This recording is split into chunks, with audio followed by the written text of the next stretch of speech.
welcome to the City-REDI podcast. This series of podcasts are inspired by the Birmingham Economic Review. The review is produced by City-REDI, University of Birmingham and the Greater Birmingham Chambers of Commerce.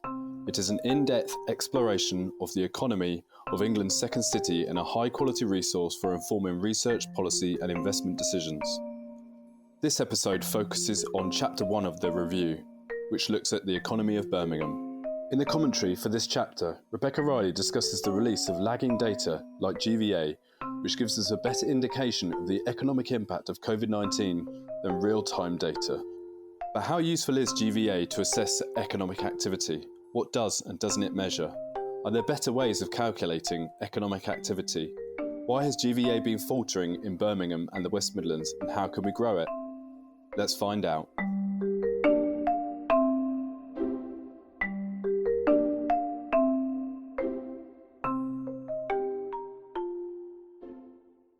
Welcome to the City-REDI podcast. In this podcast, we'll be discussing GVA and what it tells us about the economy of Birmingham, the West Midlands and the UK. We'll also be talking about GVA as a metric for measuring economic activity. I'm Rebecca Riley, Associate Professor, Enterprise Engagement and Impact at City-REDI, WM-REDI, University of Birmingham. And today I'll be talking to Professor Delma Dwight, Director of Economic Intelligence, Black Country Economic Intelligence Unit. Welcome, Delma. Thank you, Beck. Great to be here. So we're kicking off this session with a fairly simple question, but one that is constantly asked, both of myself and Delma throughout our careers. What is GVA, Delma? Oh, the $1 million question. Yeah, so many times I asked, and difficult to understand really as a concept, but in its simplest terms, GVA stands for gross value added, and what it does is it measures the size of a country's economy.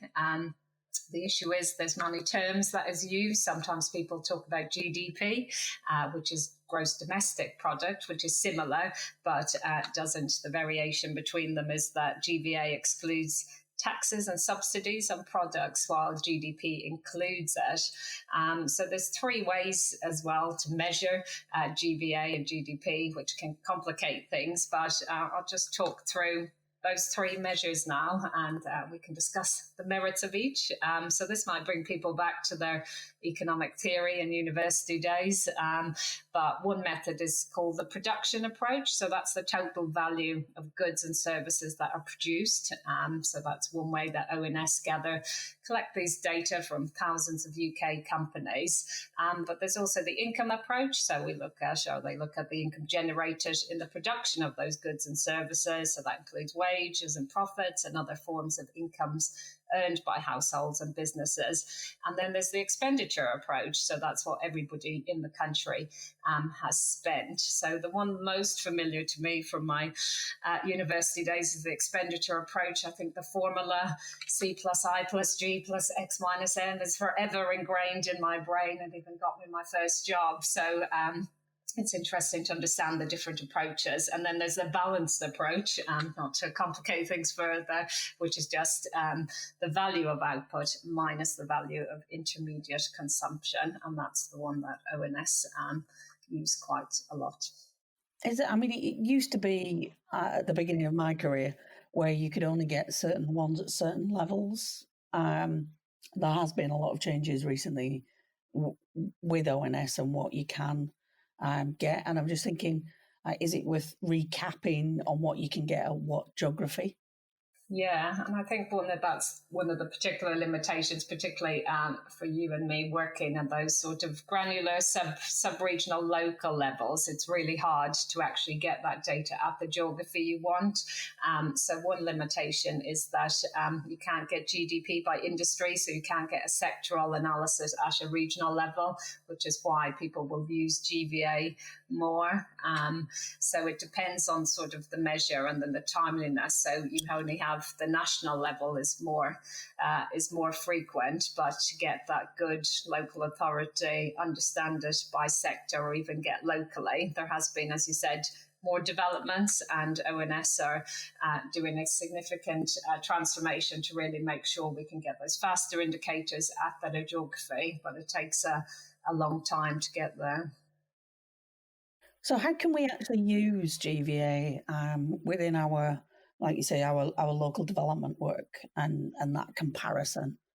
Yeah, so it's a really helpful, we might go on to discuss some of the limitations, but actually, when you're trying to understand the performance of a region and how it compares nationally or indeed globally, having a sort of overall measure that everybody reports on, it enables you to give that sort of comparison benchmarking. So it does enable some comparison across economies. So that's really useful when you're trying to understand and make the evidence case for perhaps need or intervention to try and understand that perhaps the performance of a local economy isn't on par. So actually having that as an indicator, we found it really useful. And in terms of how we can use GVA, I know many moons ago when I was doing training on GVA, and one of the things that came up time and time again is because the income approach was at the time the best available at the local level, that's very much driven by the incomes and salaries of people. And that may actually therefore the way that the data set is constructed affects the performance of the data set.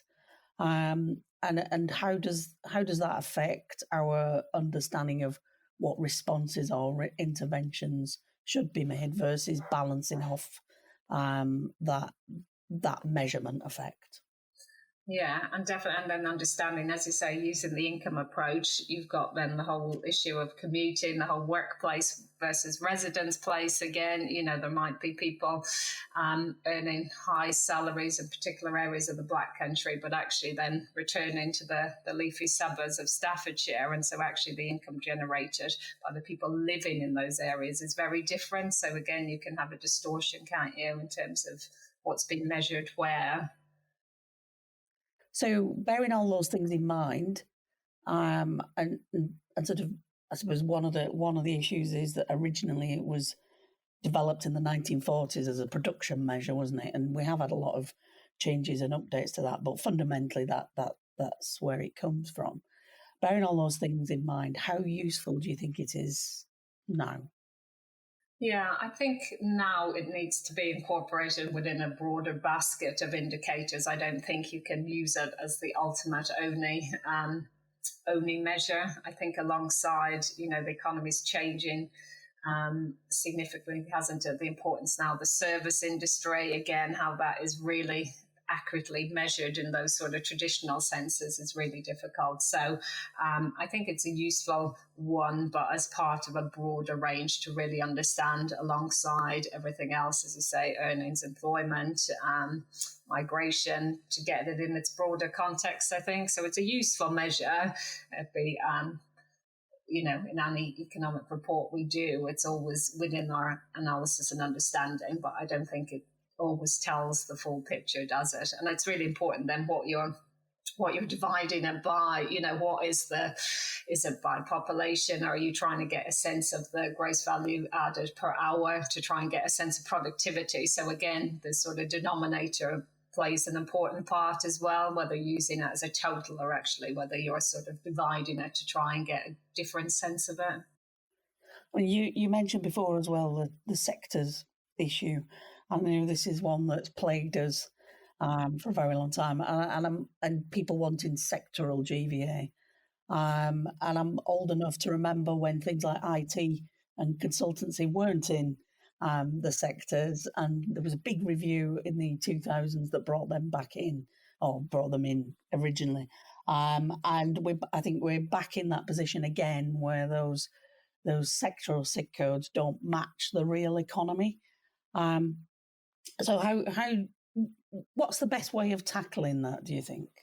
Yeah, there's been some, as we've seen with the new developments in AI and new approaches, there's different ability to how companies then classify, how we get more sort of real-time industrial classifications. The traditional sort of SIC codes, your standard industrial classifications, as you say, they need to really move with the times and adapt and understand that a business is quite fluid in terms of being across a whole supply chain, and just because it's in manufacturing doesn't mean then that it's supporting a whole range of service sectors as well. So looking, I think, constantly reviewing the methodology, looking at what the new economy is and how you can actually get beyond those traditional approaches. So I think hopefully the new approaches to data gathering, modeling, AI might help us move on. But, it's very complicated in terms of trying to, the ONS survey thousands of businesses to try and get some sort of estimate.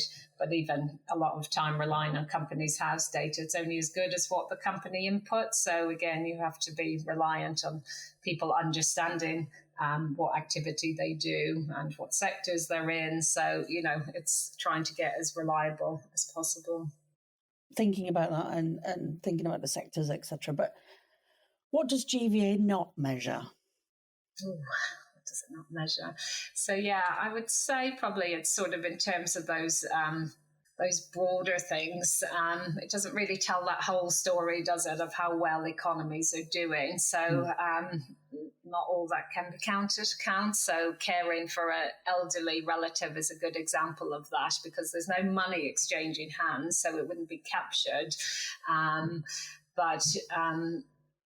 There's a lot of sort of that intangible stuff. And also what's really important to know, things that could raise GDP that wouldn't necessarily make a country better off. For example, if there's a war going on, a lot of money is being spent, but GDP goes up. Or if, say, a large chunk of the Amazon rainforest was cut down, you get a sharp rise in GDP from the sale of timber, but at a huge environmental cost. So it's trying to understand it in that broader societal and environmental impact. It's good for the economic side, but now it needs to be understood in terms of that wider context, doesn't it?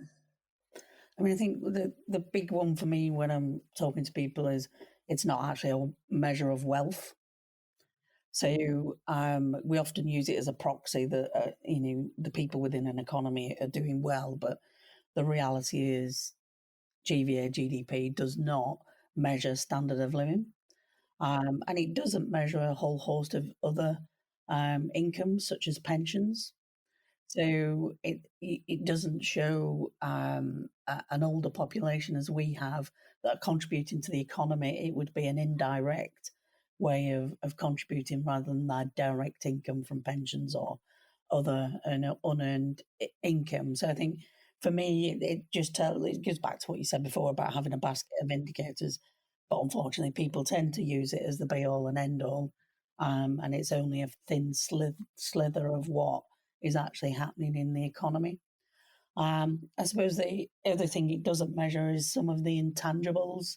So the human gains from innovation, unless that feeds through to your salary or unless it feeds through to profit within a company, it's never going to be really captured. And the human side of that, the life affirming activity that you might do within your job, unless it translates into something that can be measured, doesn't get put into these types of indicators. So do you think there are any better ways of measuring the economy? Yeah, I think there's been progress. ONS themselves have started to collect data on those sort of broader measures of personal and societal well-being. So things like health, relationships, education, skills, what we do, where we live, our finances, the environment. We've got other organisations looking at metrics about well-being and happiness. And I think the UNESCO sustainability goals also provides that useful framework. Again, we're back to the sort of basket of indicators, but understanding, as you say, earnings, actually gross disposable household income after, housing costs as well is really important. I think particularly understanding the cost of living crisis and actually how much tangible money people actually have, and also what is going on in the business space, what is the survival, the insolvencies, so I think there's a whole range of other things to be born into effect there, aren't there?